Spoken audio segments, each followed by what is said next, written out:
ये बच्चों चलते हैं mental math question bank class 9th के नेक्स्ट क्वेश्चन की तरफ। और बच्चों इस सीरीज में हम कर रहे हैं चैप्टर नंबर 12 क्वाड्रिलेटर्स। मैं हूं हरी सर और आप देख रहे हैं मेरा यूट्यूब चैनल चलो कदम बढ़ाएं। चलो चलते हैं नेक्स्ट क्वेश्चन पर। यहाँ पर बच्चों देखिए क्वेश्चन नंबर हम 13 करने वाले हैं। ये देखिए लिखा diagonals of quadrilateral ABCD bisect each other. ठीक है बच्चों, अब यहाँ पर डायगोनल है, कोई क्वाड्रिलेटरल है, उसके जो डायगोनल है एक दूसरे को बाइसेक्ट कर रहे हैं। If angle A 35 degree find angle B यहाँ पर। ठीक है बच्चों, ये हमें फाइंड आउट करना है।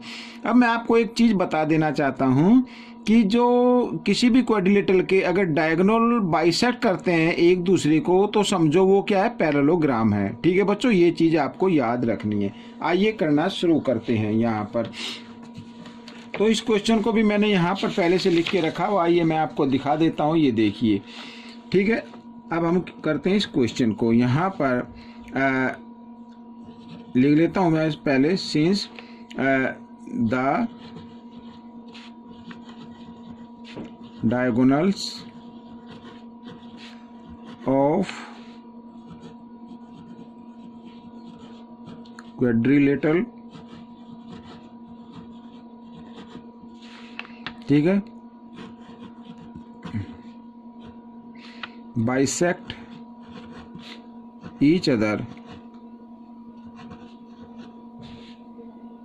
यहाँ पे CH आएगा, इसको मैं काट के दोबारा लिख देता हूँ।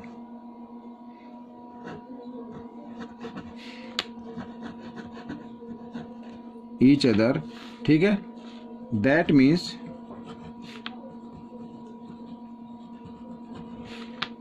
ABCD is a parallelogram।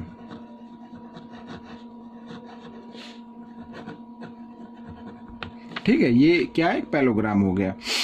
तो यहाँ पर एंगल A गिवन है 35 डिग्री। अब देखो बच्चों, यहाँ पर फिगर देखो, अगर ये पैरेललोग्राम है तो यहाँ पर AD पैरेलल BC, ठीक है, AD पैरेलल होगी BC के, and AB is a transversal line.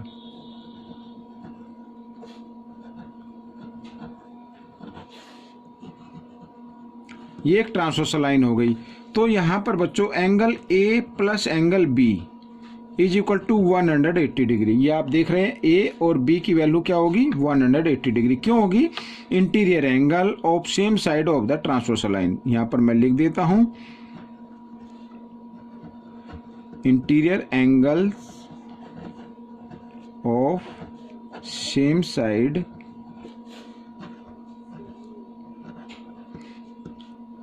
Of the transversal line.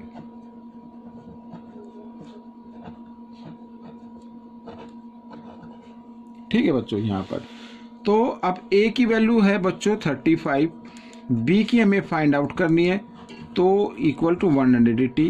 तो एंगल B की वैल्यू फाइंड आउट कर सकते हैं इसी तरीके से, 35 इधर प्लस का, इधर आकर ये माइनस का हो गया। ठीक है, इस तरीके से तो B की वैल्यू आ जाएगी बच्चों, आइए माइनस कर लेते हैं। यहाँ पर बच्चों 10 में से 5 माइनस करेंगे 5, 7 में से 3 4 और 1 का 1, तो 145 आ गई बच्चों। तो ये क्वेश्चन सोल्व हो गया। अब हम करने वाले हैं क्वेश्चन नंबर 14। ठीक है बच्चों, यहाँ पर ये मैंने पहले से फिगर बना के रखी हुई है, ये आप देख रहे हैं क्वेश्चन नंबर 14। तो यहाँ पर बच्चों मैं आपको पहले क्वेश्चन रीड कर लेते हैं। देखिए, PQRS इज ए रेक्टेंगल, ये एक रेक्टेंगल है with angle QPR equal to 35 degree. Find the sum of SQR and SPR। ठीक है बच्चों, यहाँ पर हमें ये वैल्यू फाइंड आउट करनी है।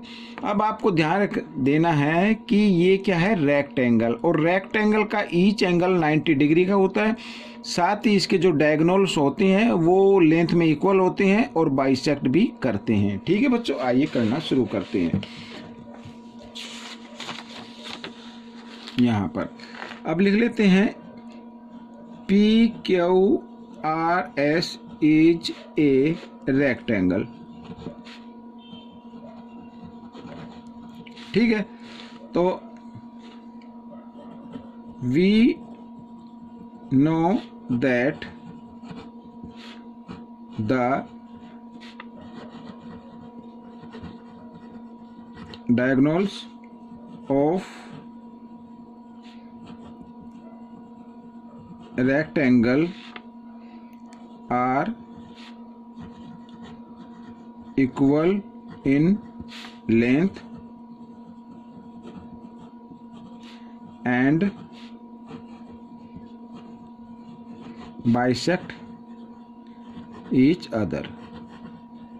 ठीक है बच्चों, यहाँ पर ठीक है। अब हमें जो फाइंड आउट करना है वो फाइंड आउट करना है यहाँ पर ये एंगल, ठीक है, ये इसका नाम है SPO, ठीक है, SPO या SPR, ये एंगल हमें फाइंड आउट करना है। अब सबसे पहले देखो यहाँ पर मैं लिख लेता हूँ एंगल P कितने डिग्री का होगा? 90 डिग्री का होगा, ठीक है। क्यों? यहाँ पर लिख लेता हूँ मैं ईच एंगल ऑफ रेक्टेंगल, ठीक है। यहाँ पर तो ये 90 डिग्री का होगा। अब यहाँ पर P पर दो एंगल लगते हैं बच्चों। यहाँ पर एक तो लगता है, देखिए फिगर में, SPR, तो इसको लिख लेते हैं SPR, प्लस एक लगता है RPQ, ठीक है बच्चों, क्या लगता है, या QPR भी आप नाम दे सकते हैं, QPR, ठीक है, इक्वल टू 90 डिग्री। समझ में आ गया? अब यहाँ पर देखिए SPR तो हमें फाइंड आउट करना है, तो इसे हम यूं क्यों लिखेंगे, और प्लस QPR, ठीक है, ये है 35 डिग्री का और इधर ये 90 का। तो SPR की वैल्यू हम फाइंड आउट कर लेते हैं। तो 90 डिग्री माइनस 35 इक्वल 10 में से 5, यहाँ पर आ गया 8 में से 3, 5, तो 55 डिग्री आ गई बच्चों। यहाँ पर ये आ गया 55 डिग्री, ठीक है, इस तरीके से। अब देखो, अब हमें फाइंड आउट करना है ये, तो सबसे पहले देखो यहाँ पर ये ट्रायंगल है POQ। Now in triangle POQ में तो PO इक्वल होगा OQ। अब ये PO इक्वल होगा OQ, क्यों?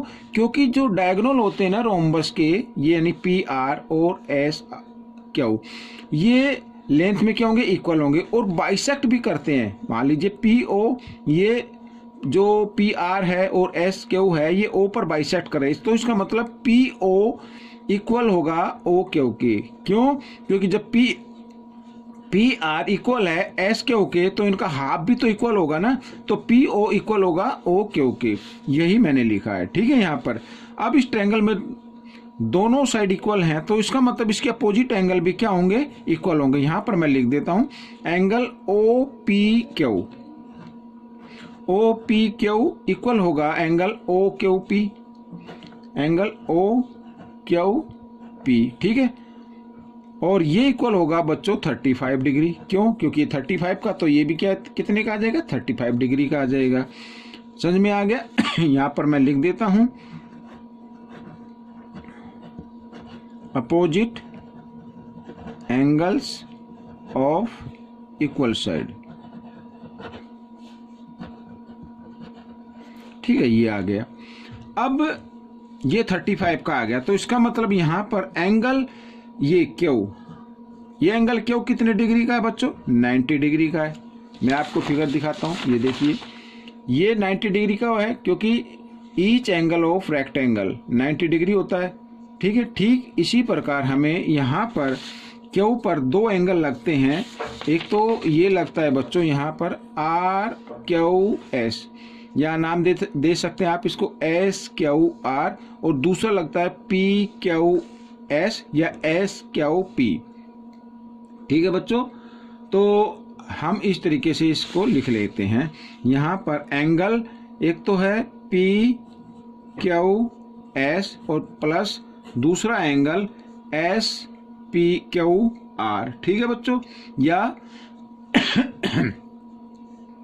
SQR, चाहे तो आप नाम दे सकते हैं, देखो SQR या RQS, इस तरीके से नाम दे सकते हैं। तो दोनों का सम क्या होगा? 90 डिग्री होगा। अब क्यू एस, ठीक है बच्चों, पी क्यू एस ये तो है बच्चों 35 डिग्री का, और एस क्यू आर ये हमें फाइंड आउट करना है, तो 90 डिग्री, ठीक है। तो angle S Q R equal to यहाँ पर 90 डिग्री, और ये प्लस का इधर आकर ये माइनस का हो गया, तो angle S Q R equal आएगा 55 डिग्री, ठीक है बच्चों। यहाँ पर ये एक तो आपका आ गया एंगल इधर और एक आ गया ये, ठीक है। इस तरीके से 55 डिग्री के आ गए। तो अब बच्चों लेकिन इसमें लिखा फाइंड द सम, ठीक है। तो हम क्या करेंगे, इन दोनों को क्या कर लेते हैं, ऐड कर लेते हैं, ठीक है। तो इस एक का नाम है एस पी आर, यहां पर मैं लिखूंगा एंगल एस पी आर, ठीक है बच्चों, plus angle S Q R equal to, ये देखिए ये रहा एस पी आर, एक ये आंसर आपको बच्चों, ये नहीं ये वाला। तो एस पी आर 55 डिग्री और एस क्यू आर 55 डिग्री, तो दोनों को हम क्या कर देते, ऐड कर देते, जैसा कि क्वेश्चन में लिखा हुआ है। तो दोनों को ऐड किया तो 55 और 55 होता 110 डिग्री। तो ये आपका आंसर आ गया बच्चों। तो ये क्वेश्चन कैसा लगा मुझे कमेंट्स में जरूर लिखें, इसमें से सीख कर आप दूसरे बच्चों को जरूर सिखाएं। मिलते अगले पार्ट में, तब तक के लिए धन्यवाद।